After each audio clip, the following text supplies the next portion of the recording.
Nan tempatnya nyan ke cokan. Nyopi sabo tempat gerilya yang bersejarah tat.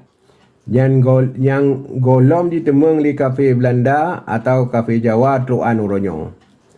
Abu Ulun, Tengku Umar di Tiro, neduk di sinan bak saboh wate dalam perang lawan Jawa tahun 1950 sampai 1960. Asrama terpegat bak minih retunong di bak pucuk gunung nyan, pucak gunung nyan, dan hanaduh saho sebab pada ngangkareng ban selingkar.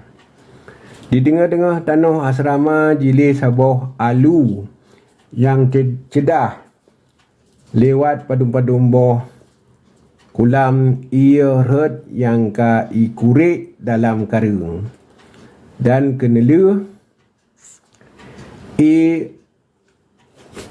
alunyan red 200 meter umyup dan lenyan gadah dalam tanah. Jadi nyona ke sabo alu yang hana babah yang jarun tat mutemeng. Biasa ji oleh musuh jijak setet bandum alu mulai ni bak babah ji yang mudah ditemung bak kerung raya. Tetapi nyo saboh alu yang hana bekah dan hana ditupat setet. Lagi yang terjadi, nyo ke tempat yang ulun duk paling trip dan dari sinan ulun petebit surat penyata Aceh Merdeka urut 4 Disember 1976.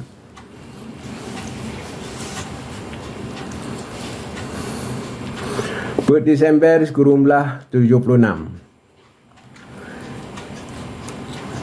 Katrip ulun cok menetuh supaya surat penyata Aceh Merdeka, Aceh Sumatera Merdeka jeroh tapegat bak uro 4 Disember. Kerana makna yang simbolis dan bersejarah ni bak uronyan sibago uro ta sambung perjuangan endatu. Sebab uronyo na ke uro watelu syahid wali negara Aceh Sumatera yang kesenelu. Tengku Cik Maat ditiro dalam medan perang Alubhut tangsi 1 Disember 1911. Sebabnya oleh Belanda kaji kira uro 4 Disember sebagai uro Hun kahanali negara Aceh Merdeka yang mendelat dan uro kemenangan Belanda yang kesenelu hati negara kerajaan Aceh lagi na dikun oleh Kolonel Haji Smith Panglima Belanda dalam perang Alubhut. Tetapi nyam Bandung hana betul sebab perang Putun Aceh Merdeka kesambung laju oleh pahlawan-pahlawan Aceh yang manteng hudip watelu tahun 1911. Negara Aceh hantam keteken surat menyerah li. Negara Aceh hantam keteken surat menyerah ke Belanda. Perjuangan mesambung. Le syahid Tengku Cik Maat.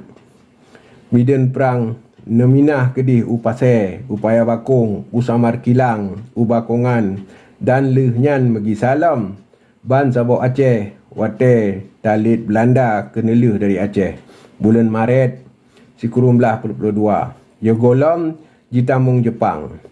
Bandera Aceh akan tapei sabi sitingah tameh tapu mulia arwah wali negara Aceh yang kesenelu yang nemati syahid dalam umur yang manteng muda tatnyan bak uro 1 Disember 1911 di medan perang Alubhut.